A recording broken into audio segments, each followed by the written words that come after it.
Les vraies voix du foot, 20h-21h, Tonton Maurizio.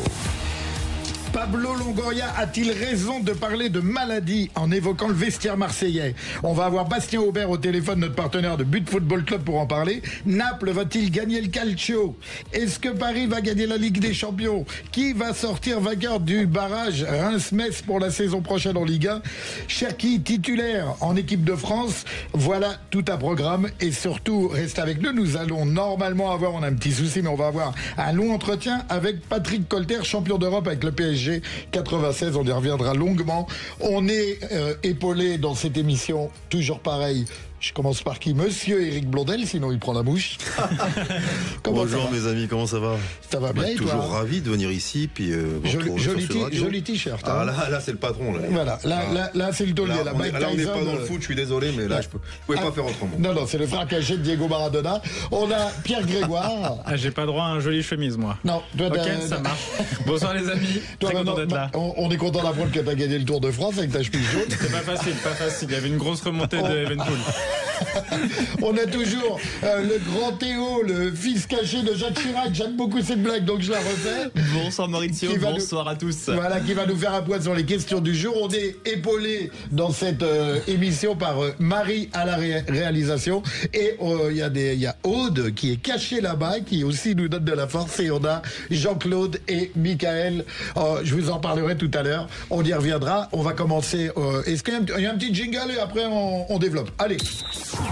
Sud Radio, les vraies voix du foot. Je laisse le soin à Théo, le grand Théo, de nous donner les questions du jour. Vous pouvez voter sur X, sur l'application Sud Radio, sur YouTube. Vas-y Jacques. Anciennement Twitter. Exactement. Alors ce soir, deux questions. La première, êtes-vous satisfait du niveau de la Ligue 1 cette saison? Alors pour l'instant, les votes ont été postés il n'y a pas très longtemps. Alors vous êtes plus 52%, 53% à dire non, contre 47% à dire oui. Et enfin, deuxième question. Je remonte mon tableau. Qui voyez-vous remporter la finale de la Coupe de France, Paris ou Reims? Bien évidemment, 62,5 pour Paris et 37,5 pour Reims. Mais au tout début, j'ai regardé, il y avait beaucoup plus de votes pour Reims que pour le PSG. Donc, c'est parce que c'est Thomas, il clique. Voilà. Je crois qu'on a aussi. Alors merci, tu reviens dans 20 minutes nous faire un point, Théo. Merci à toi, t'es un champion. On a, je crois, au téléphone Bastien Aubert, notre partenaire de butfootballclub.fr, le soleil de cette émission. Oui, bonsoir les amis, je vous écoute, je suis là. Bonsoir à tout le monde. Salut Bastien.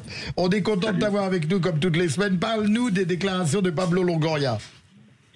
Pablo Longoria, il a encore un petit peu usé de sa langue un petit peu fourchue pour parler un petit peu de maladie. Alors on se rappelle qu'il avait parlé de corruption il y a quelques temps.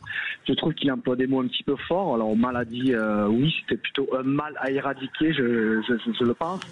La bonne nouvelle, c'est que ce que je peux vous dire, c'est que l'Olympique de Marseille a identifié, on va dire, les éléments un petit peu malfaisants qui font le mal justement dans ce club et qui sont en train de réorganiser un petit peu tout ça. Donc c'est plutôt une bonne nouvelle pour l'Olympique de Marseille qui va recommencer à avancer en ordre de marche. Donc en plus avec la qualification qui est une très très bonne nouvelle, notamment sur le plan financier et évidemment sportif. Donc tout va plutôt pas trop mal du côté de l'Olympique de Marseille pour le coup.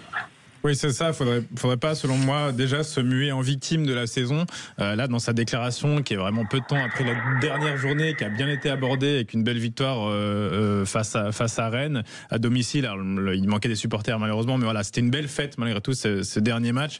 Et là, il lui manquait plus que le cigare, le cigare entre les dents. Il s'est un peu mué au-dessus de la mêlée en disant que les problèmes, en fait, je l'avais déjà dit ici, on l'avait déjà dit ici, c'est jamais de leur faute. Faut pas se rappeler que toutes les saisons, il a pas arrêté de dire que c'était à cause de l'arbitrage, en grande partie à cause de l'arbitrage, les fois où ça tanguait un peu pour l'OM, quand on sortait d'une défaite 3-0 à Auxerre, je pense pas que l'arbitrage soit le seul motif. Ouais. Donc là, faut vraiment se recentrer, et ça, pour le coup, Mehdi Benatia le fait. Là, évidemment, on va rentrer dans la période des transferts. Ça parle déjà de noms assez ronflants, de Leroy Sané, du Bayern de Munich, Aymeric Laporte, Bastien, tu l'avais déjà dit. Donc, faut vraiment se muer, avancer caché. Je pense que c'est la bonne stratégie. C'est difficile quand on est l'OM, évidemment, qui est un club surexposé, mais je trouve qu'il faut pas commencer à s'éparpiller en faisant un bilan aussi cru de la saison. Ouais. Qu'est-ce que t'en penses, Bastien? Oui, complètement. Je trouve que le discours est un petit peu à contre-courant. On a l'impression qu'on n'a même pas eu le temps de fêter les champions, que déjà on part sur des trucs un petit peu négatifs. Ouais. Oui, il y a encore quelques couacs ici en interne, pour pas vous le cacher, mais autant savourer cette qualification des champions. C'est un objectif qu'on avait depuis le début de la saison. Excusez-moi, je suis dans la rue, c'est compliqué. Vas-y, on t'écoute. Tu vas vers Milan, non? Ah, avec le Enrique, du coup. Mais oui, je trouve que le discours est un petit peu, un petit peu victimiste. Franchement, honnêtement, j'en ai un petit peu assez d'entendre ça. Il n'est pas très synchro, quoi.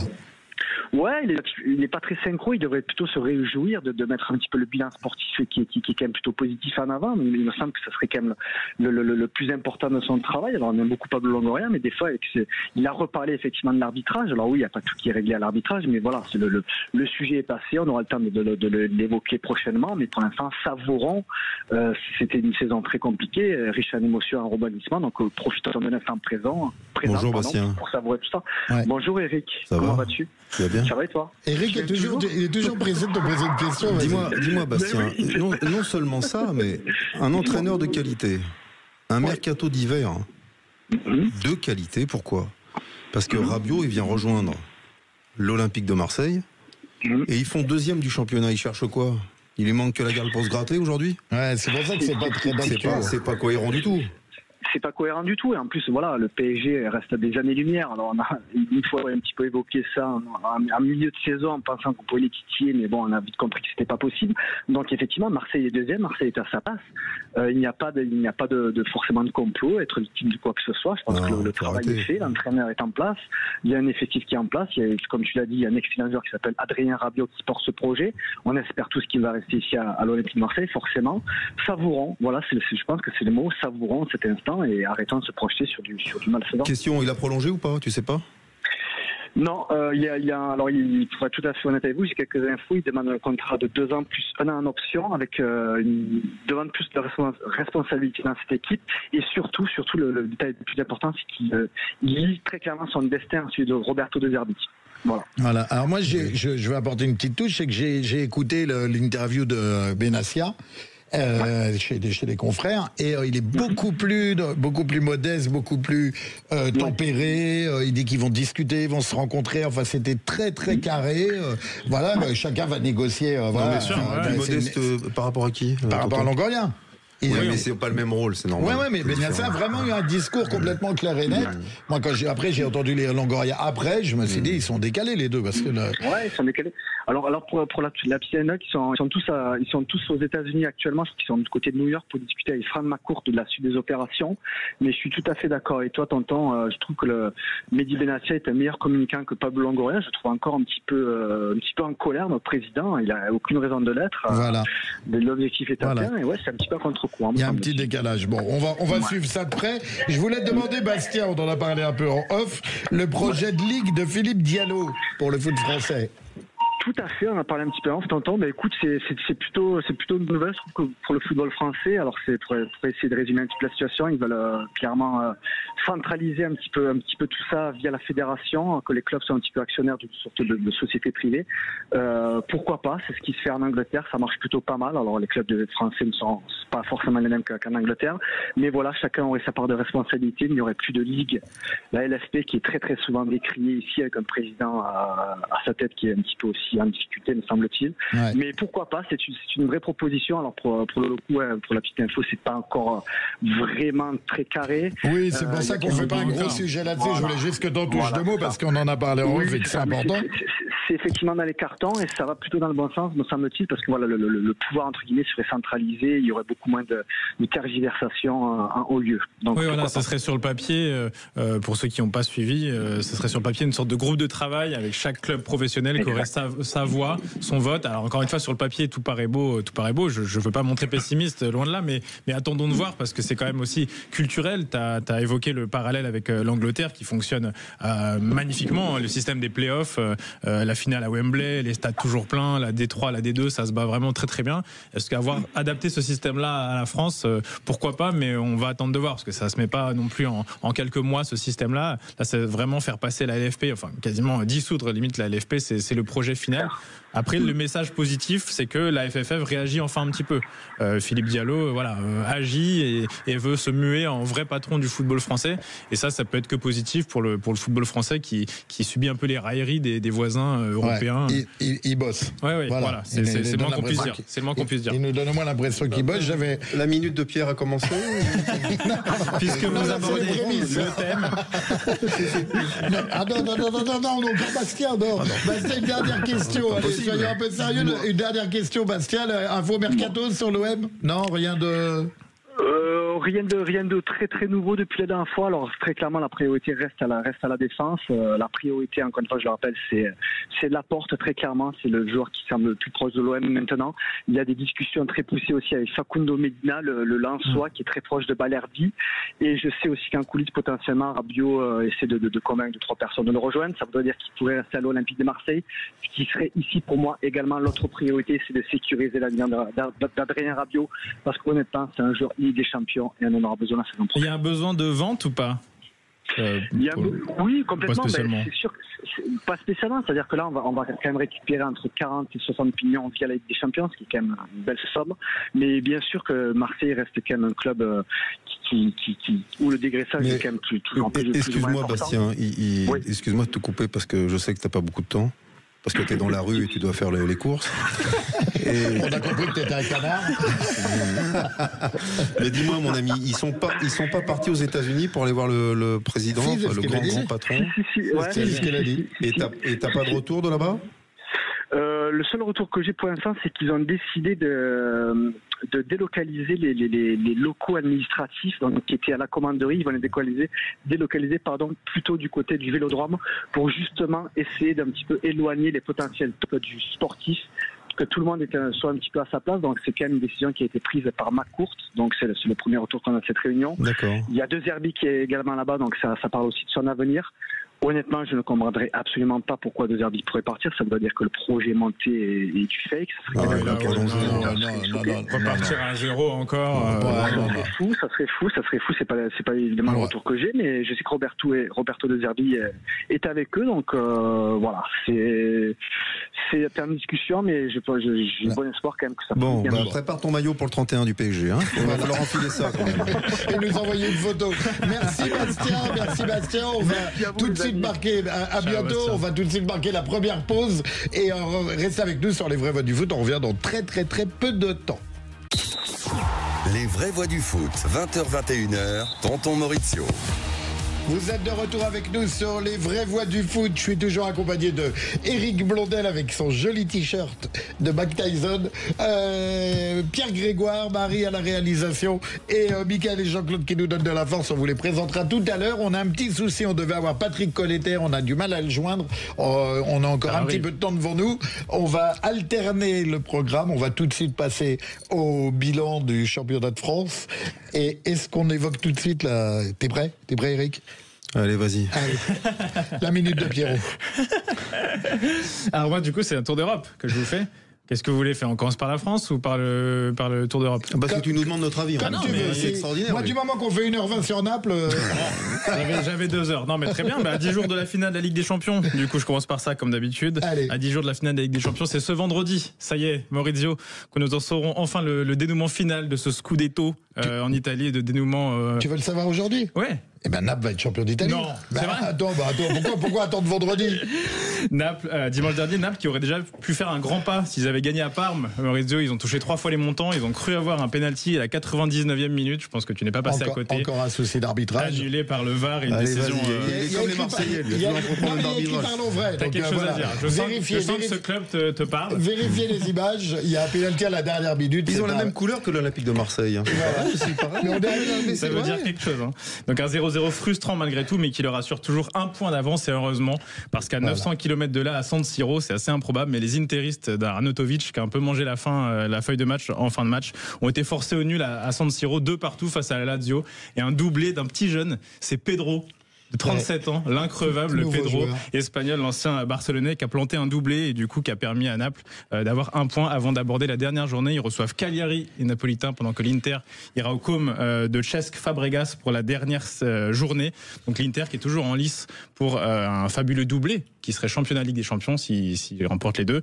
Mais s'ils ne remportent rien, ils feront une saison blanche comme leur voisin milanais. Vous l'avez sans doute suivi la semaine dernière, Milan qui a eu la bonne idée de perdre en finale de Coupe d'Italie face à Bologne qui remporte son premier trophée majeur depuis 51 ans. Pour le club de Bologne, une saison à oublier pour les Milanais qui n'ont même plus leur destin entre les pieds pour être européens.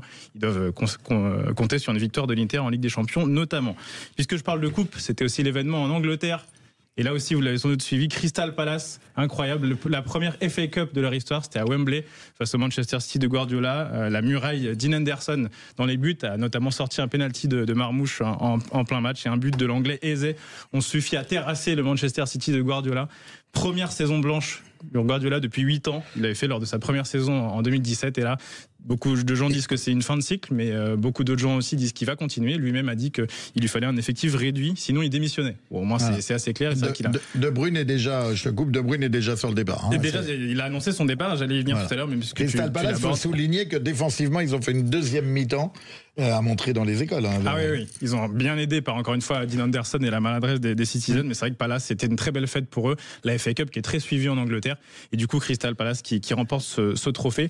À noter, j'en profite, puisque Crystal Palace a remporté la FA Cup. Sachez que ce soir aura lieu la finale d'Europa League à Bilbao entre Manchester United et Tottenham. Et si Chelsea remporte la Conference League contre le Betis Séville dans une semaine et Chelsea finit 7e ou plus de Première Ligue, les Anglais enverront 10 clubs en Coupe d'Europe.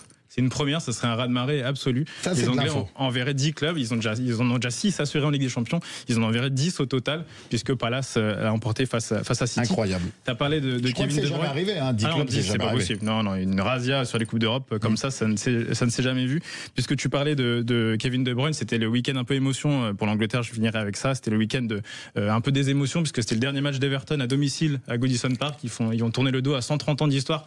Ils quittent leur fabuleux stade pour rejoindre un autre fabuleux stade flambant neuf la saison prochaine. C'était aussi le dernier match à domicile d'une légende, l'homme qui prépare ses matchs en buvant des canettes de Red Bull, c'est Jamie Vardy. Pour son 500e match avec Leicester, c'est probablement le meilleur joueur de l'histoire de Leicester, qui a planté en plus son 200e but, donc une légende s'en va, là aussi, qui a été champion, on s'en souvient, avec Ranieri qui a aussi reçu un accueil fabuleux de la part de l'Olympico à la Roma, donc c'était un peu le week-end. Il quitte la Roma. On abordera tout à l'heure avec la rumeur folle Jürgen Klopp. Je finis mon petit voyage européen, Eric. Promis, encore 20 minutes. Hein. Non, mais t'inquiète pas, on est à 6. Là. J'ai pris le temps. Là, je m'évade un peu des 5 championnats, parce que ça a été le dénouement là, ce week-end. Alors, si le Sporting Lisbonne de la terreur Gyökeres a conservé son titre au Portugal, au nez à la barbe de son voisin Benfica, on parlait souvent du mental en fin de saison, et la palme du traumatisme de fin de saison reviendra sans doute à l'Ajax Amsterdam. L'Ajax, qui vous l'avez peut-être suivi, avait 9 points d'avance à 5 journées de la fin. Tout allait bien, jusqu'à ce que les mauvaises performances de ces 5 derniers matchs, une seule victoire sur les 5 derniers matchs, fassent que l'avance des Amsteldanois fonde comme neige au soleil. Et c'est le PSV Eindhoven, du coup, à la dernière journée, qui a raflé le titre de champion des Pays-Bas. C'est pour ça qu'on vibre au football. Exactement. Voilà. Alors, vivre. Il y avait les bons côtés de la vibration pour Eindhoven, et bien sûr l'Ajax Amsterdam qui a vu le PSV être champion à la dernière journée pour un petit point. Et les conséquences sont directes. Francesco Farioli, l'éphémère ancien entraîneur de l'OGC Nice, qui là aussi, après un an dévasté en larmes sur la pelouse de l'Amsterdam Arena, a totalement démissionné. Enfin, il a totalement craqué, il a démissionné, lui aussi après un an. Son successeur sera sûrement un nom très connu de l'Ajax, c'est Erik ten Hag, l'ancien mancunien, qui est le favori pour le remplacer. Mais voilà, on a vécu des fortunes diverses ce week-end, et j'en ai fini avec ce tour d'Europe, les amis. Pub. Voilà. Fin d'émission. On va enchaîner. J'avais prévu de te couper avec Théo qui est venu nous rejoindre, qui va nous faire un point sur les 2 questions. Je suis toujours impressionné par la minute de Pierrot. C'est complet, c'est carré. On le taquine, on le chante. C'est vrai que bon, elle dure à peu près 28 minutes. Non, mais c'est pas mal. J'essaie de il y a de la qualité dans ce travail. Mais il n'a pas vu ton t-shirt aussi. Non, ne t'inquiète pas. Non, mais c'est très très bon travail. Puis c'est de plus en plus long. Voilà. C'est intéressant. Non, ça c'est pas vrai.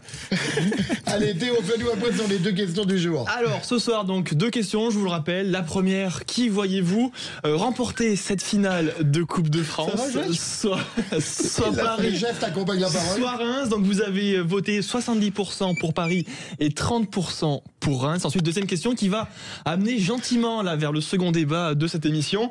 J'y arrive tout doucement, j'y arrive. Allez. Êtes-vous satisfait du niveau de la Ligue 1 cette saison? Alors vous êtes 27% à dire oui et 73% à dire non. Ouais. Ça se discute. Est-ce que vous êtes d'accord sur le fait de dire que ça a été une mauvaise saison de Ligue 1? Parce que oui, c'est vrai qu'en termes de championnat, le PSG avait plié la baraque très très tôt. Mais en termes de course pour l'Europe, et aussi en termes de course pour le maintien, là dans mes souvenirs qui sont assez jeunes, j'ai rarement vu un championnat aussi serré dans ces deux catégories en fait. Ouais, mais bon, Paris a tellement à cette journée de la fin champion de France, c'est vrai que ça influence à mon avis, sur le vote. C'est vrai que ça serait plus le championnat hors Paris. Voilà. Quand on parle de championnat, je crois qu'il y a 70 points d'écart entre le premier et le dernier, les gars. Non mais c'est arrivé un moment, il faut se poser les bonnes questions. Donc pour toi, c'est pas une saison, on va dire, à retenir. Non, mais c'est 50-50. Il y a du très très bon et pour moi, il y a du très très mauvais. Parce que quand tu vois Lyon qui arrive à se sauver dernière journée, Le Havre qui se sauve aussi de la relégation, du barrage. Alors il a fait le lien. Théo est un professionnel. Il a terminé et puis il a fait le lien sur le bilan de cette Ligue. Il y a un truc qui est très important, c'est-à-dire que on commence par Montpellier, changement d'entraîneur. Reims, changement d'entraîneur, pardon. Saint-Etienne, changement d'entraîneur. Et puis comme par hasard, Jean-Michel Roussier, il a maintenu Didier Digard comme entraîneur avec Le Havre, et eux, ils passent. Arrive un moment, les gars, quand vous prenez un entraîneur, soit vous lui faites confiance, jusqu'au bout du bout, voilà, soit on fait différemment, sur une politique différente. Moi, franchement, je félicite Jean-Michel Roussier, voilà, parce qu'on se connaît, peu importe, parce qu'il a maintenu Digard à un moment quand même où c'est que c'était très très compliqué pour Le Havre, et comme par hasard, ils se sont maintenus. Bravo. Ouais. Voilà, virer à longueur de temps, en plein milieu de l'année, ça commence à m'énerver. Et c'est surtout un manque de continuité dans les clubs, et c'est pour ça que il se casse la gueule. Quoi. En plus, ça n'a rien au hasard, puisque Le Havre, il y a eu des matchs où vraiment ils ont impressionné. Bien sûr. Et c'est ça. Moi, je suis plus pour dire que la Ligue 1 a été attractive cette saison. Je mets de côté les résultats en Coupe d'Europe. C'était une de nos premières questions en début de saison. Tu te rappelles, on disait est-ce que la Ligue 1 est attractive? Très bien. Voilà, le bilan est à faire maintenant. Alors, je mets de côté les résultats européens. Bon, à part Nice, mais les résultats européens qui ont plutôt été bons, ce que montraient Brest et Lille, et même Lille en championnat. Je trouve que quand on était supporter de Lille cette année, de Lens sur certains matchs, de Nice qui finit au final 4e, je pense que ça a été des projets un peu nouveaux avec des entraîneurs. Donc on n'attendait peut-être pas grand-chose, mais on a été agréablement surpris. Du moins, moi, je l'ai été en regardant beaucoup de Ligue 1 cette saison. Et puis, Montpellier a été un peu décroché peut-être rapidement, mais c'est vrai que dans le cœur du championnat, il n'y a pas eu de. Ça s'est joué à la dernière journée, voire l'avant-dernière. Ouais. Et c'est à ça, moi, je trouve qu'on voit qu'un championnat est assez homogène, hors PSG, bien entendu. Bien je trouve que c'est assez homogène parce que jusqu'à la fin, on ne savait même pas qui serait deuxième, ni qui serait avant-dernier. Ni en haut du tableau, ni en bas du tableau. Exactement. Mais dans les matchs à confrontation directe, on voyait c'était pas du 0-0, tout le monde dans son camp. Il y avait du jeu. Tout ce suspense pour savoir qui est-ce qui va aller en Ligue Europa, en Coupe d'Europe, en Ligue 1, en C1, en C4. Enfin, c'était vraiment un suspense vraiment. Encore ce soir là avec le Reims-Metz. Exactement. Qui va rester? Vous me faites le lien avec la question suivante. Qui va rester? Il progresse en notre présence.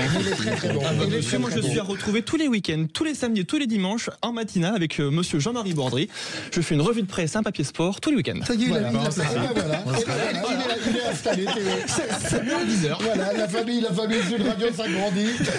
Alors, je venais vous parler du barrage Reims-Metz. Qui va rester en Ligue 1 pour vous? On va faire les auditeurs ont l'habitude, on est nul en prono, mais on va quand même se lancer. Qui va rester en Ligue 1 la saison prochaine? Reims-Metz?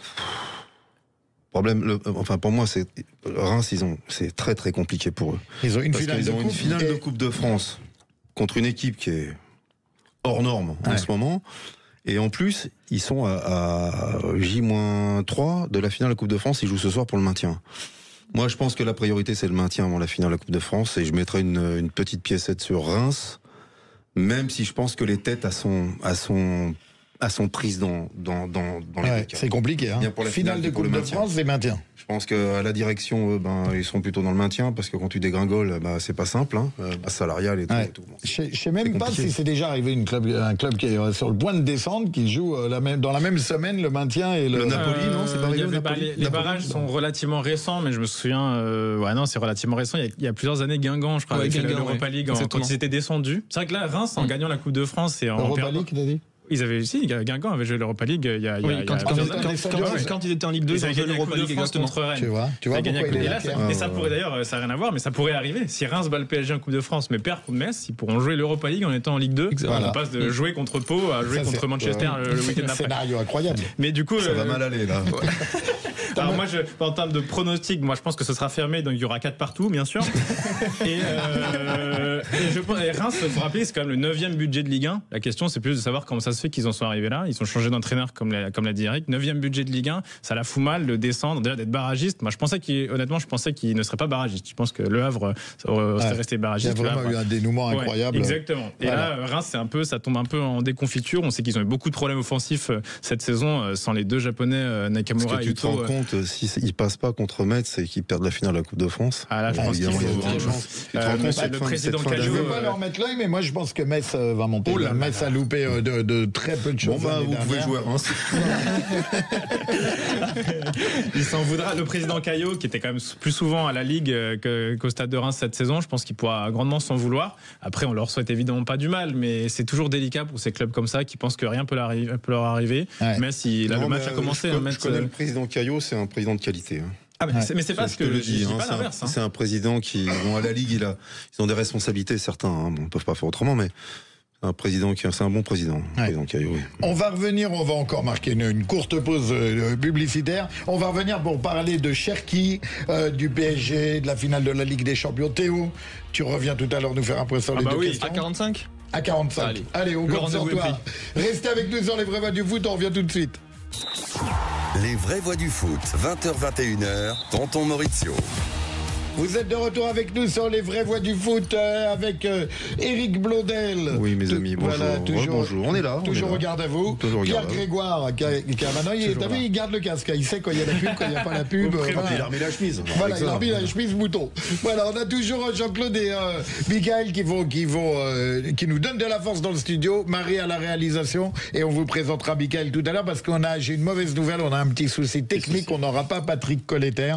Donc il y a une expression qui dit reculer pour mieux sauter. Peut-être que ça sera la semaine prochaine, juste avant la finale de la Ligue des Champions. Il nous donnera son avis. Oui, mais on a de la chance. On va avoir Michael. Voilà, on va avoir Michael. Voilà, Michael Panos qui va intervenir tout à l'heure. Moi, je voulais tout de suite qu'on parle de Cherki en équipe de France. On a envie de dire enfin. Alors il est appelé quand la saison est finie, donc ça peut un peu paraître paradoxal, mais voilà, on l'avait déjà évoqué ici. Je pense qu'il mérite. Alors. J'aurais pas été surpris de voir Akliouche aussi dans la liste. Là, il joue quand même l'Espagne, c'est le Final Four de la Ligue des Nations. J'avais vu que le milieu qui était appelé, il est quand même assez faiblard, je trouve, pour jouer une Espagne qui est aussi, on le vend dans le dos. Il y a Guendouzi, il rappelle Warren Zaïre-Emery, pardon. Ça, c'est assez surprenant. J'aime beaucoup ce joueur, mais est-ce que tenir face à une Espagne comme ça, où après les bonnes choses entreaperçues contre la Croatie, on va attendre quand même pas mal. J'ai l'impression que le public va attendre quand même pas mal de l'équipe de France. T'arrives, tu joues l'Espagne, déjà qu'il te manque beaucoup de joueurs en défense. Il y aura Saliba qui sera pas là, ou pas Mécano Koundé, pas de là non plus. Donc il a été obligé de remodeler un peu avec les formes du moment. Tu nous as rassurés ce soir, c'est bien. J'ai envie que l'équipe de France. Il est intéressant, garçon. Merci Pierre Grégoire. J'ai envie de l'équipe de France performe. Un pronostic Après. Non, parce que j'allais venir sur le point positif, c'est que l'attaque est en feu. L'attaque est en feu. J'inclus Kylian Mbappé, évidemment, Marcus Thuram. On a le trio offensif du Paris Saint-Germain. Tout le monde est là et au garde à vous. On verra dans quel état après la finale de Ligue des Champions pour les Parisiens. C'est juste le bémol, franchement, milieu de terrain. Si on la regarde, c'est pas au niveau de l'Espagne. J'espère me tromper, mais j'aimerais voir beaucoup. Du coup, pour revenir à la question, Ryan Cherki qui a du feu dans les jambes. Est-ce qu'il va être titulaire? Titulaire, connaissant un petit peu Didier Deschamps, je sais pas ce que t'en penses, Eric, là, sur les dernières. Franchement, on peut pas savoir. Sur cette année, il n'y a pas eu vraiment beaucoup de nouveaux. Il faut que, jusqu'à là, il faut que tout le monde soit apte. Après, il y a des titulaires ou pas, je sais pas. C'est pas tellement dans la politique de Didier. Ouais.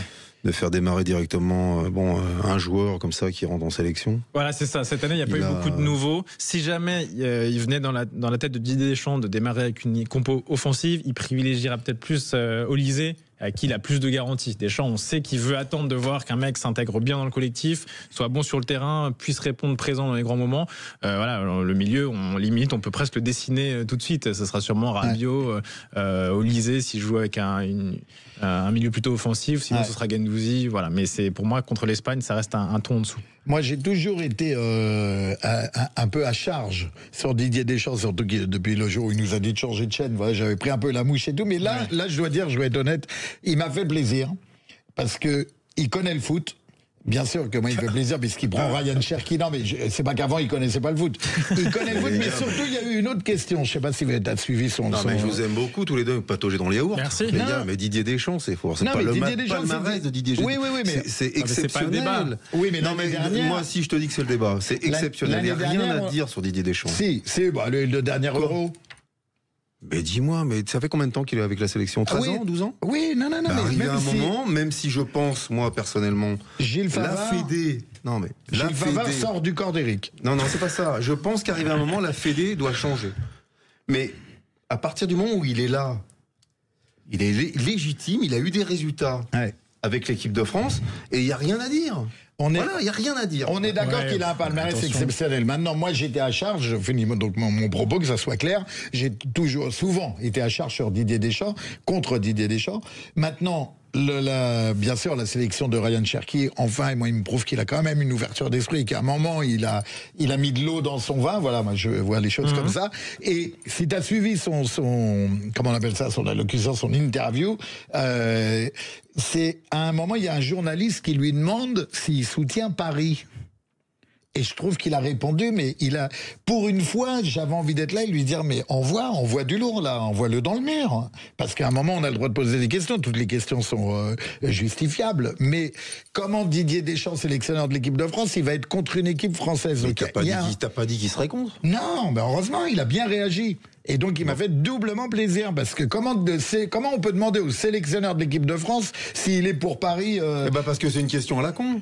Parce qu'il est automatiquement pour le club français. Vous employez des termes, monsieur Blondel. Non, mais attends, mais c'est une question qui doit pas y avoir. Non, mais voilà, on est bien d'accord. Bien sûr. Et donc, il est remonté dans mon estime. Il a combien de joueurs en sélection qui font partie, qui jouent au Paris Saint-Germain? Il y a quelques-uns quand même. Ouais. Donc, automatiquement. C'est ce qu'il a répondu. Bah oui. Même s'il y a des joueurs qui jouent à l'Inter. C'est une question. Effectivement, il a enfoncé des portes ouvertes. Ça, c'est sûr. Après, il est sûrement monté dans ton estime parce qu'il a joué à la Juve, qui est quand même le meilleur club d'Italie. Alors, donc Pierre Grégoire, ça sera la dernière émission si tu veux. On profite pour lui poser des questions.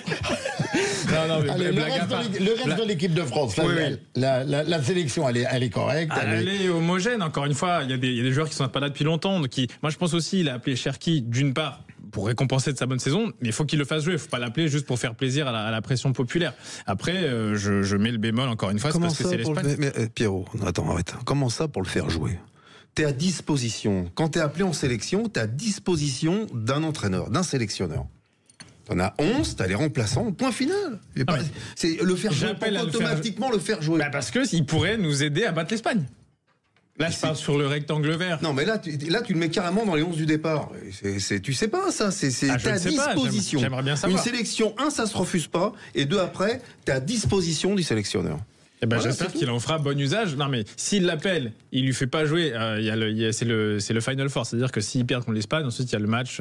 Ils sont qualifiés pour la finale. Ou alors, s'ils sont éliminés, ils jouent la petite finale. S'ils jouent 0 minutes des 2 matchs, on se demandera mais pourquoi il l'a appelé finalement. Mais il a disposition. Si un joueur qui se blesse, si son dispositif, s'il voit que ça va pas dans le match et qu'il se dit tiens, je préfère jouer comme ça ou comme ça, il le met, ou il pense qu'il faut un joueur un petit peu plus technique pour entrer dans le système de jeu. Aujourd'hui, j'écoutais des confrères qui parlaient du système de jeu. Tout dépend du système de jeu. Voilà, là je suis d'accord avec Eric. Mais même si t'es pas d'accord. Oui, non, mais là, c'est la même chose. Je vais me lever, ça. Ça va partir. Non, mais là, aujourd'hui, ça commençait à parler, ça commence à anticiper sur le système de jeu qu'il allait mettre en place et tout, alors qu'en fait, on est un peu dans le vague. C'est lui seul qui est décisionnaire. Oui, et Cherki jouera ou jouera pas, mais déjà qu'il l'intègre, moi, il m'a vraiment fait plaisir. J'ai un parti pris, mais c'est comme ça. Moi, j'adore aussi Cherki, mais il est à disposition, point final. Et qui joue pas, il est dans le groupe France, point. Voilà. Et l'Espagne, gros morceau. Bien sûr, gros morceau porté par la saison de Lamine Yamal qu'on a tous suivi. Pedri est en forme et je l'ai pas évoqué dans ma minute qui ne faisait qu'une minute, je le rappelle. Mais Kevin De Bruyne a fait ses adieux à Manchester City, mais ça a presque fait passer inaperçu le retour. Minutes, ça a duré 6 minutes, je savais pas. J'ai plus le temps, moi. C'est presque passé inaperçu, mais c'était le retour de Rodri, le vrai Ballon d'Or. Maurizio Rodri, l'Espagnol, ça y est, qui après 8 mois, c'est moi qui prends. Qui après 8 mois de blessure a fait son retour en championnat. C'était hier contre Bournemouth, donc ovationné lui aussi par le stade. Donc Rodri de retour aussi, c'est une bonne nouvelle pour l'Espagne. Peut-être moins pour la France. Alors j'ai pas vu si la liste n'était pas encore sortie. Je sais pas s'il a été appelé par De La Fuente, mais voilà, l'Espagne, grosse équipe. Ils ont un milieu très fourni, porté par le Betis par exemple aussi, qui a fait une très bonne. C'est pas saison. Les prolongations de la minute de Pierrot. Non mais j'informe. Qu'est-ce que tu savais? Alors est-ce qu'on se lance sur des pronos sur France-Espagne? France. Victoire de la France. France. Victoire de la France. À la revanche du dernier Euro. Donc France et Paris Saint-Germain en finale de la Ligue des Champions. Voilà. Alors tu me fais le lien, tu lis dans ma... Cocorico, quoi qu'il arrive, mes amis. Voilà, c'est bien dit. Tu lis dans mes yeux parce que après l'équipe de France, le prono, moi je vous dis quand même, malheureusement j'ai peur de l'Espagne, mais tu me fais le lien. Finale de Ligue des Champions, prono, on se propulse, on se projette. On y va? Allez. Paris Saint-Germain, tête et corde. Cécile de Minibus tout à l'heure a dit 2-1 pour Paris. Non, mais Cécile a dit ce qu'elle veut. Oui, mais Cécile, elle donne des bons pronos. D'accord. Alors, il va falloir que ça se passe comme ça, parce qu'autrement... Mais Paris Saint-Germain va, quoi qu'il arrive, gagner la Ligue des Champions. C'est leur année, c'est comme ça. Ouais, je pense aussi. Pierre. Ça va être serré, comme dans beaucoup de finales, mais je pense que le PSG va le faire aussi. Après avoir, c'est toujours tout est remis en cause dès le coup de sifflet. Imaginons qu'il y a un carton rouge dès le début. Voilà, va être remis en cause. Ça va être tendu, mais j'ai envie d'y croire. Rappelons que l'Inter ont avancé leur match. Ils jouent le titre ce vendredi. À la base, ils devaient jouer dimanche. Ils ont avancé leur match. Ils joueront vendredi, donc un petit jour de récup par rapport au PSG. Et ils sont secoués en plus en ce moment par une folle rumeur du départ de Simone Inzaghi. Et attention, ils ont la tête aussi au championnat. Eh ouais, c'est ça. Parce que c'est pas le cas du Paris Saint-Germain, qui est beaucoup plus relâché. Le championnat vendredi. Pas à Reims, mais un peu quand même, parce qu'ils sont sur deux tableaux. Toute proportion gardée quand même. C'est pas pareil. Toute proportion gardée. T'as dit. Mais toute proportion. Inzaghi, il y a une folle rumeur dans la semaine qui est comme quoi Inzaghi aurait accepté une offre mirobolante du club d'Al Hilal en Arabie Saoudite, au point qu'il partirait même dès le lendemain de la finale, quelle que soit l'issue. Alors ça paraît, les médias italiens aiment bien. C'est pas là-dedans, c'est pour déstabiliser pour la finale de la Ligue des Champions, les gars. Je vous le dis, il faut être très méfiant, parce que moi j'ai lu aussi. C'est fait pour déstabiliser l'Inter pour la finale de la Ligue des Champions. Croyez-moi, je l'ai vécu. J'espère que ça marche pour le PSG. Je l'ai vécu avec un entraîneur, moi. Je l'ai vécu ça. Et en fin de compte, il était là l'année d'après. Voilà. Donc on aura le temps d'en reparler de Paris, cette finale. Mais voilà, à Paris, on est tous unanimes dans le studio. Paris champion d'Europe. Je voulais, on a 1 minute 20 avant la prochaine pause. Oui. Eric, je voulais à tout prix te poser la question. Oui, monsieur, je vous écoute. Les Verts en Ligue 2, on est triste. Je suis très triste. Je suis très triste parce que dans ce club, j'ai travaillé 10 ans. J'ai été là-bas team manager. C'est marrant qu'on parle de l'AS Saint-Etienne qui descend, parce que là, dans le studio, il va parler tout à l'heure, il y a Michael Panos qui a joué à Saint-Etienne et qui était la doublure de Mathieu Debuchy, qui est un jeune joueur de qualité. Et si vous voulez, je suis triste parce que pour moi, la Saint-Etienne, j'ai toujours dit, même ici, que c'était le patrimoine du football français. Et que je les vois faire l'élastique entre la première division et la deuxième division. Ça m'attriste parce que je peux vous assurer que le Stéphanois est une très très bonne personne. Les gens là-bas sont adorables. Et puis là-bas, ils ont que ça. Ils ont que le foot. Ouais, je confirme pour y avoir été l'année dernière. 35 000, plein chaque fois. En Ligue 2, il va y avoir du monde pareil, ça sera tout le temps plein. Alors, j'ai rien contre les autres clubs. Oui, c'est ça, voilà. C'est pas parce qu'on fait un clin d'œil qu'on est un peu nostalgique que d'un seul coup, on s'en fout des autres. Beaucoup de gens partagent sûrement. On manque pas de respect aux autres, mais on est triste pour les Verts. Très, très triste. Non, surtout que, hormis les Lyonnais, sûrement beaucoup de gens partagent ton point de vue. Après, Saint-Etienne, c'est pas que depuis ces dernières années qu'ils font l'ascenseur. Ça qui est problématique. Ça fait 20 ans qu'ils... Bon, il y a une bonne période avec Galtier, bien sûr, mais voilà, faudrait voir les problèmes qui ont mené à ça. Moi, je suis très des bons travail là-bas. C'est vrai que Christophe Galtier a fait du bon travail. Ça prouve à quel point c'était dur. On leur souhaite de revenir dès la saison prochaine, de remonter, rejoindre la Ligue 1. Allez, dernière pause publicitaire. Restez bien avec nous. On revient avec Michael Panos qui est avec nous dans le studio. À tout de suite. Les vraies voix du foot, 20h-21h, Tonton Maurizio. Vous êtes de retour avec nous sur les vraies voix du foot. Je suis toujours accompagné de Eric Blondel. Je le cite en premier parce qu'il a mis un t-shirt qui m'impressionne. Pierre Grégoire, Marie à la réalisation, Jean-Claude qui nous donne la force, qui est discret, qui est le papa de notre invité surprise, parce qu'on devait avoir Patrick Colletter et on a un souci technique. Voilà, on n'aura pas Patrick Colletter aujourd'hui. On est un peu, on est triste, mais on est super heureux parce que on a Michael Panos, joueur professionnel. Je laisse Eric, je te laisse faire son pédigré. Alors Mika, Mika, c'est un jeune joueur que je connais depuis pas mal de temps, qui a été formé à Châteauroux, qui a joué à Saint-Étienne, qui a été avec dans le groupe avec mon pote William Saliba. Il a joué avec Saliba et c'était la doublure de Debuchy en tant qu'arrière droit. Après, il est parti à Paphos et puis dans d'autres clubs. Et c'est une famille pour qui j'ai beaucoup d'affection. C'est pour ça que je suis depuis pas mal de temps. Et puis voilà, bon, c'est des amis avant toute chose. Voilà, il y a les aventures humaines qui sont très importantes pour moi. Et Mika et Jean-Claude, sa femme, Sophie, et puis toute la famille. Sa sœur aussi font partie de mon entourage et je les aime beaucoup. Je suis très heureux qu'ils soient là. Voilà. Nous aussi, on est très heureux. Nous, on va te découvrir. Voilà. Eric te connaît mieux que nous, mais donc tu es joueur professionnel. Tu as joué à Saint-Étienne, j'ai noté tout à l'heure. Tu as joué à Châteauroux, Saint-Étienne. Tu as joué dans le championnat chypriote. Pas faux. Tu as 28 ans. Oui. Et actuellement, tu es sans club. Sans club. J'étais en Roumanie pendant 3 ans. Et ça s'est mal fini avec mon dernier club qui avait des défauts de paiement. Du coup, je suis parti.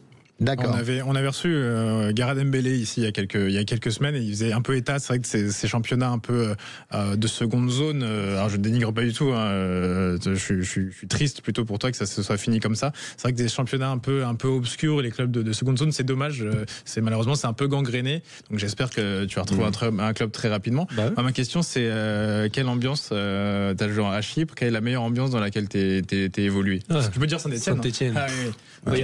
Il n'y a pas débat là-dessus. Même si les Chypriotes sont chauds quand même. Les stades à Chypre, ils sont chauds. Mais Saint-Étienne, de toute façon, c'est la meilleure ambiance de France pour moi. Et peut-être une des meilleures d'Europe. Parce que comme disait Eric, ils ont que ça à Parle bien dans le micro. Ah, pardon. Voilà. C'est la première fois que tu as la radio. Ouais, non, la deuxième. J'ai fait une petite radio locale. Oui, c'est dans une grande radio nationale, c'est la première. C'est la plus belle radio que j'ai faite. Mais du coup, comme disait Eric, du coup, à Saint-Étienne, ils ont que le foot presque. Donc, les supporters sont incroyables, les gens sont incroyables, ils sont à fond derrière Saint-Étienne, à fond derrière le maillot vert. Donc, c'est vraiment la plus belle ambiance. Ouais. T'aurais envie de revenir jouer dans le championnat de France? À Saint-Étienne, oui. À Saint-Étienne. Ouais. Ah oui, bien sûr. Faut voir avec Eric. Eric, tu dois bien connaître encore. Là, je crois que tu joues numéro 6, hein, tu m'as dit. Oui. J'étais formé en tant que latéral droit. C'est pour ça qu'Eric disait que j'étais la doubleur de Mathieu Debuchy. Ouais. Et quand je suis parti à Chypre, j'ai eu des coachs et des différents coachs qui m'ont replacé, qui ont vu mes qualités avec le ballon dans les pieds pour jouer numéro 6. Et maintenant, tu te sens bien numéro 6? Tu te sens mieux numéro 6 que latéral? Oui, maintenant, ça fait presque 6-7 ans que je joue numéro 6. Donc, j'ai plus les réflexes d'un numéro 6, d'un milieu de terrain 6-8 que latéral. Mais je garde des restes en latéral droit parce que je peux dépanner aussi latéral droit. Ouais, au milieu puis 6, tu t'as dit 6-8, milieu relayeur. Ouais, c'est ça. Ça se fait Ouais, c'est ça, on appelle ça milieu relayeur. Voilà. Eric? Oui, monsieur, je vous écoute. Qu'est-ce qu'il y a? Oui, non, c'est une question à Michael, parce que toi, tu connais très très bien le joueur. Grosse qualité? Oui, qualité technique. T'imagines, il dit non, il dit... C'est un jour de T'imagines, il dit l'inverse. Non, mais ne crois pas, j'ai été dur avec lui. Hein. C'est vrai. Je vois pas ça comme ça. C'est vrai. Il a une grosse qualité technique, il a une belle frappe, une frappe exceptionnelle. Pied droit? Pied droit. Droitier, pied gauche, il est pas fait pour monter dans le bus non plus. Hein. Il a ça va, pied gauche. Oui. Et c'est un joueur intelligent. Et il a un truc, plus que certains. C'est un vrai relais avec l'entraîneur. C'est-à-dire que les entraîneurs, des fois, ils ont un capitaine, ils ont des cadres, on appelle ça à l'intérieur d'un groupe. Lui, il peut être capitaine, il peut être cadre. Parlez bien dans le micro. J'ai bien compris, monsieur. Monsieur Favard est rentré dans votre corps. Mais c'est sa première émission, peut-être. Oui. Mon premier média. Non, mais c'est vrai que Michael a une qualité importante, voilà. Une bonne vision. Et puis il y a aussi l'extra sportif. Il fait bien le métier. Il est sérieux, joueur invisible. Il le sait. Il est là devant moi. Je veux pas non plus en faire des caisses. Sinon, il me reprend derrière. Voilà. Non, mais on va te porter fortune. Tu sais, c'est très intéressant de t'avoir avec nous. Et parce qu'on va te porter fortune pourvu que tu trouves un club et que tu reviennes nous voir en te disant voilà, j'ai signé là et qu'on te voit et qu'on te dise voilà, vous voyez, on a été les précurseurs. Voilà, si on pouvait te porter bonheur. Pierre, tu voulais. Moi, j'ai deux petites questions. Quel est le meilleur joueur avec qui tu es joué? Diego Maradona. Avec qui tu es joué? Si tu as joué avec Diego, c'est une bonne question. Avec qui tu es joué ou que tu as croisé? Et deuxième question, c'est est-ce que tu as une inspiration en tant que numéro 6? En gros, quel est ton numéro 6 all-time préféré? Un modèle. Alors, le meilleur joueur avec qui j'ai joué, donc maintenant il est toujours sur les terrains, c'est William Saliba. Mais pour moi, celui qui m'a le plus impressionné à l'entraînement, c'était Romain Amouma. Dans ses déplacements, dans son intelligence de jeu devant, il était vraiment très très bon. Il savait quand déborder, quand rentrer à l'intérieur, quand il jouait côté gauche. Pour moi, c'est Romain Amouma, même s'il y a aussi Cabella qui était très très très à l'aise techniquement. Super joueur. Ouais. Et pardon, la deuxième question, j'ai déjà oublié. Est-ce qu'il y a un numéro 6, une inspiration qui t'a 6 ou arrière droit, du coup, parce que t'as fait les deux postes. Qu'est-ce que tu avais un modèle? On va dire, le modèle que j'avais, c'était Ramos. De la Grinta, quand il était latéral droit ou même défenseur central au Real. Mais en tant que numéro 6, c'est plus les 6-8 à la Gerrard, Lampard, des milieux un peu relayeurs, mais qui pouvaient jouer aussi point de basse. Et qui pouvaient marquer. Ok. Avec une grosse frappe, des belles passes. On pose souvent la question, toi qui as joué, donc qui est joueur professionnel, à ton avis, le championnat de France par rapport aux divers championnats européens, espagnols, anglais, italiens, on est le niveau, c'est rééquilibré, c'est par rapport au championnat anglais, en fait, si on dit le dernier du championnat anglais va jouer contre le dernier du championnat de France, je pense que le championnat anglais, il est vraiment au-dessus. Mais par contre, dans le haut du classement, si on me dit aujourd'hui Liverpool-PSG, le PSG est largement au-dessus, je pense, du championnat anglais. C'est super intéressant la réflexion qu'il vient d'avoir. En plus, le PSG, ils l'ont prouvé. Hein, ils en ont sorti 3. C'est marrant, et puis c'est super intelligent ce que tu viens de dire, parce que c'est vrai que le haut du tableau, voilà, on peut se faire une idée et tout, mais quand le bas du tableau, si tu prends Montpellier qui va jouer... Tu veux que je te fasse du faveur? Il est pas né à Montfermeil, hein, dis-moi. Ah oui, non, c'est son défaut. Non, mais je comprends maintenant pourquoi vous avez invité monsieur Michael Pados. Je suis bien content. Bravo. On te coupe juste 2 secondes parce que Théo est là, il va nous faire un point sur les questions, parce que la semaine dernière, on n'avait pas fait le bilan. Eh ben non, j'étais pas là. Les deux questions du jour, Théo. Alors, êtes-vous satisfait de cette saison 2024-2025 de Ligue 1? Très peu de changements par rapport à tout à l'heure. Le oui trône à 26%, tandis que le non, lui, est à 74%. Et enfin, deuxième question, qui voyez-vous remporter la finale de la Coupe de France? Paris toujours largement en tête avec 72% et Reims, lui, figure à 28%. Petite info. Ça chute. Petite info. Là, actuellement, a lieu le barrage entre Metz et Reims, et Metz gagne à la mi-temps 1-0 face à Reims. D'accord. Tu dis petite info, grosse info. Ah ouais. Grosse info.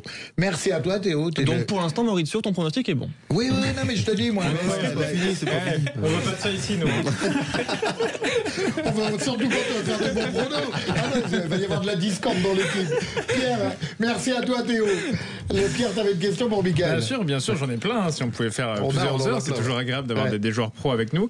Qu'est-ce que tu retiens de tes expériences à l'étranger? Tu as évoqué les pays dans lesquels tu es passé. Alors, peut-être plus le positif que ce que tu as retenu. Est-ce que déjà, ça a été facile d'y accéder? Tu as joué dans des championnats où ça arrive que des joueurs français soient allés, à Chypre, en Roumanie.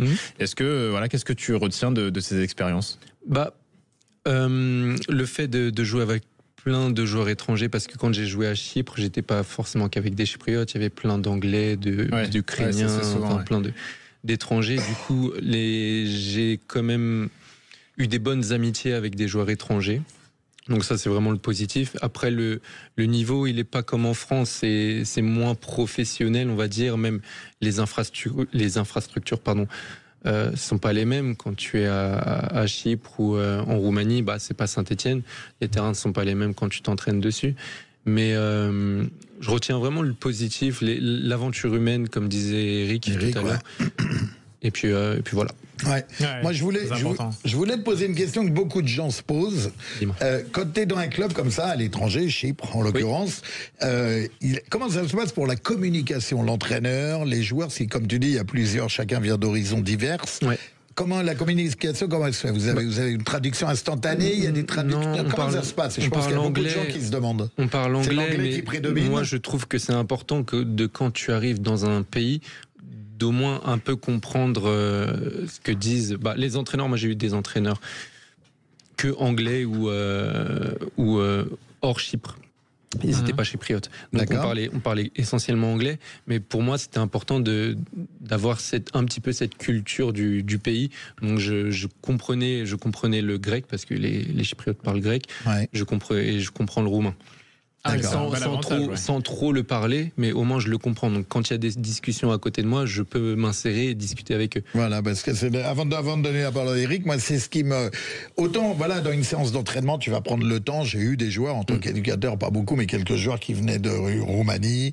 Et voilà, tu prends le temps avec un anglais pourri d'expliquer les choses. Mais par contre, dans le jeu, après, quand tu dois donner une consigne... dans le jeu et dans un vestiaire, on a souvent tapé sur Neymar, qui est parti, il parlait autant français que quand il est arrivé. Ouais. Et là, je trouve que c'est un beau message quand tu t'intègres dans un vestiaire. Alors le grec en plus qui est pas facile. Bon, oui, c'est pas facile. Donc voilà, ils parlent bien anglais les Grecs, mais c'est vrai que c'est quand même pas facile. Donc il faut s'intégrer. J'ai coupé Monsieur Blondel, on va lui redonner la parole. Allez-y, faites-vous plaisir. J'avais pas démarré. Mika, t'as 28 ans aujourd'hui. Oui. Penses-tu à l'après-carrière? Bien sûr. T'as une idée sur l'après-carrière? J'ai des petites idées. Après, c'est pas non plus quelque chose que je veux accélérer, mais j'ai passé des diplômes de coach sportif grâce à l'UNFP. C'est bien ça. Ouais. Quand j'étais en Roumanie. Malheureusement, ce diplôme, je devais revenir une semaine ou 10 jours en France pendant le championnat, ce qui était impossible pour le club roumain. Du coup, j'ai dû stopper en plein milieu. Mais c'est quelque chose que je vais recommencer. Après, quand tu reviens en France, tu as une validation. C'est obligé. Mais c'est quelque chose, tu penses. C'est quelque chose, c'est important. C'est important. Et du coup, voilà, donc je reste quand même axé, on va dire, dans le foot pour le moment. Mais c'est vraiment quelque chose. Oui, t'as 28 ans, t'as le temps, mais c'est vrai que c'est bien des très fois important de... Parce que j'ai vu tellement de joueurs à la ramasse par la suite. Ils font de la peine. Tu sais, quand je t'écoute parler, je te regarde et tout, nous, dans cette émission, on aime bien faire des clins d'œil, on aime bien rendre hommage, on aime bien mettre les gens en valeur parce que tout le monde a une valeur et on est très content de t'avoir. Et moi, j'ai envie de faire un clin d'œil. Il y a ton papa dans le studio, qui est discret, qui est là-bas. Est-ce que tu peux venir nous rejoindre, Jean-Claude? On va faire un clin d'œil à ton papa parce que c'est très important, un joueur qui a un papa derrière lui, ça a l'air d'être le cas. Il va nous donner son avis tout de suite, on improvise, on est comme ça, on a un problème technique avec Patrick Cohen. Voilà, bienvenue Jean-Claude. Tu as un fils professionnel de football. C'est dur à gérer. C'est quoi les plus grosses difficultés? C'est les changements de club? C'est quoi? Oui, en fait, la difficulté, c'est que il a eu une blessure. Il s'est fait les croisés, ce qui a un petit peu stoppé la. C'est ce que c'est fait Pierre. C'est pour ça qu'il a loupé sa carrière. En fait, on a toujours l'angoisse. Alors bon, quand il signe et que tout se passe bien, ça va. Mais c'est quand ça se passe un petit peu moins bien, où on pense que quand les enfants s'en vont de la maison, on sera mieux. Et en fait non, parce que on a les mêmes angoisses quand ça va pas. Donc, mais bon. Là où moi je suis rassuré, bon déjà il a une équipe autour de lui qui est vraiment exceptionnelle. Eric nous disait que c'est vraiment quelque chose. Nous on travaille comme si, c'est une famille. Et très important. Très important. Et moi je sais aussi qu'il est extrêmement sérieux. C'est-à-dire qu'il est même il a connu des moments vraiment difficiles. Je pense que beaucoup de joueurs à sa place auraient sans doute abandonné. Et lui, sa force, c'est d'avoir continué, de s'être battu, et puis et d'être très sérieux. Voilà, être très professionnel. Il fait attention à tout, à ce qu'il mange. Il s'entraîne énormément. Et voilà. C'est le professionnalisme. C'est le professionnalisme. Non, mais il respire tout ce que tu dis. Il vient de nous il le respire. Dès que tu commences à discuter avec Mika, comme il dit Eric, qui a l'air d'avoir beaucoup d'affection pour toi, mais c'est ce que tu respires. On voit que c'est carré, c'est cadré, alors sûrement grâce à ton papa, grâce à tous les gens qui t'entourent. Non mais attention, il a autour de lui ses parents qui sont des gens extraordinaires. C'est pas parce que Jean-Claude il est là, mais moi je connais tout ce qui s'est passé depuis que parce que je l'ai rencontré, il avait 16 ans, un truc comme ça. Et donc, il a une famille extraordinaire autour de lui qui le soutient. Et je pense que c'est très important psychologiquement que tu aies un soutien, parce que le foot, les enfants, il y a beaucoup de joueurs qui gagnent beaucoup d'argent, et tu as beaucoup de joueurs qui gagnent très peu d'argent, qui sont aussi des footballeurs professionnels. Donc c'est là, il faut faire attention. Il y a aussi le fait qu'il faut soutenir, parce que c'est très compliqué. Eh ben écoute, voilà, le message est passé. Michael Panos, on te t'es invité souhaite... au prochain Five organisé par moi, c'est bon. Je te ferai voir comment on joue du pied gauche. On te remercie, on remercie ton maman. On a été très content de vous avoir. On est désolé pour Patrick Colletter. On verra un problème technique, ça arrive, c'est des choses qui arrivent. On remercie Marie à la réalisation, Éric Blondel. Quand je te regarde, je me dis, c'est déjà fini. Merde. T'avais encore plein de blagues. T'inquiète pas, je vais m'occuper de toi très rapidement. Ah, c'est bon, c'est plus moi. Ah voilà. Parce qu'il a gagné le Tour de France, tu le laisses tranquille. Pierre Grégoire, merci à tous de nous suivre. Vous avez, on te fera revenir dès que tu as un club à revenir. On est très content de vous avoir eu. Merci à tous, merci à tous les auditeurs. On vous dit à mercredi prochain, 20h-21h dans les vraies voix du foot. Ciao.